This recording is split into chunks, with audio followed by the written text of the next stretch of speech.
This is the video presentation for Seminar in Leadership by Karla Cook.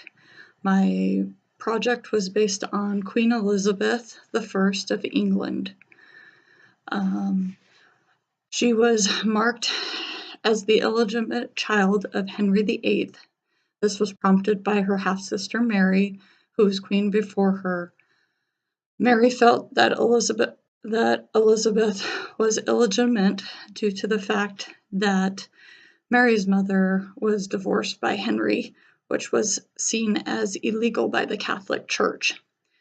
Mary tried to get the Catholic Church to support and solidify this illegitimacy of Elizabeth, which ultimately did not happen, and Elizabeth was announced Mary's successor and became queen. Elizabeth had a constant rivalry with Mary Stuart, Queen of England, due to their competition over the English throne. Mary was seen by the Catholic Church to be the true successor and should have been on the throne in England. This rivalry was seen constantly in the manipulation that Elizabeth did to try to get Mary to marry someone that Elizabeth felt was in her best interest to remain as queen in England. Elizabeth's lack of a successor and her trying to consider Mary made this rivalry ever more present. Ultimately, Elizabeth never chose a successor, which caused its own issues for the English throne.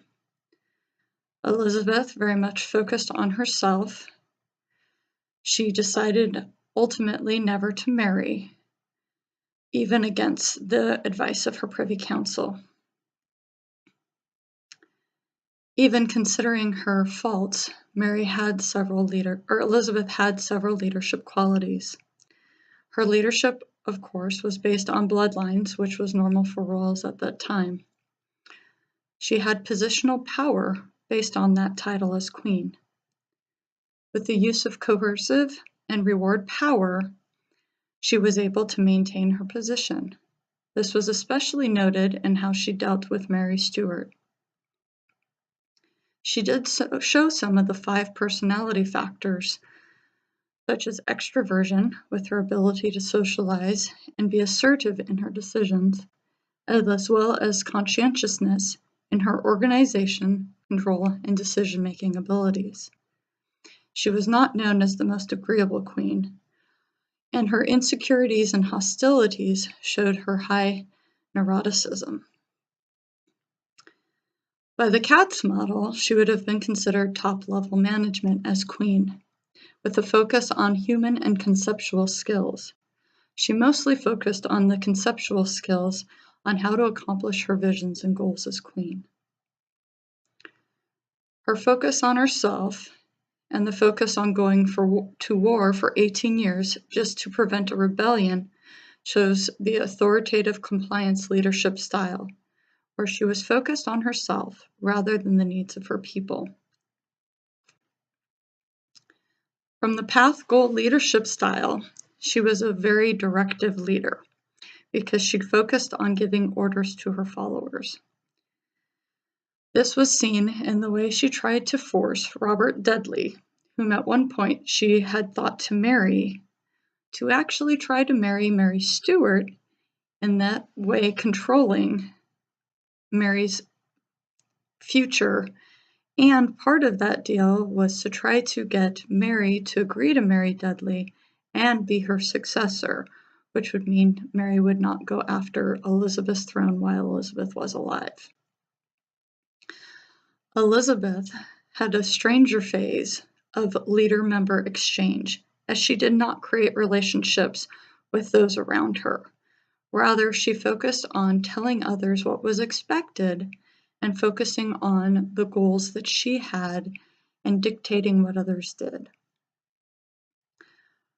Her leadership style was that of a transactional leader, where she would give rewards to those who did things she expected.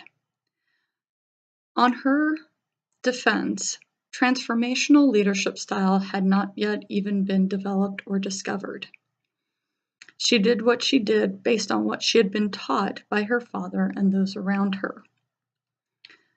The gender bias against her was quite apparent in all of those who wished to depose her as queen simply because she was female.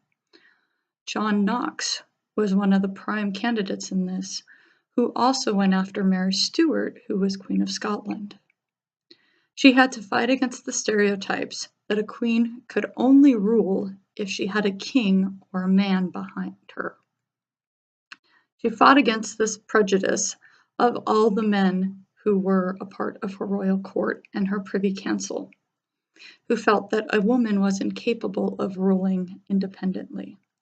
Her choice to remain single shows her willingness to go against the gender biases of her day. Although Elizabeth did not always make the best choices, she did what she could to improve her country based on the skills she's had. This leadership course for royalty could have improved her overall reign. How different would things have been if they had had the knowledge about leadership and leadership qualities that we have today?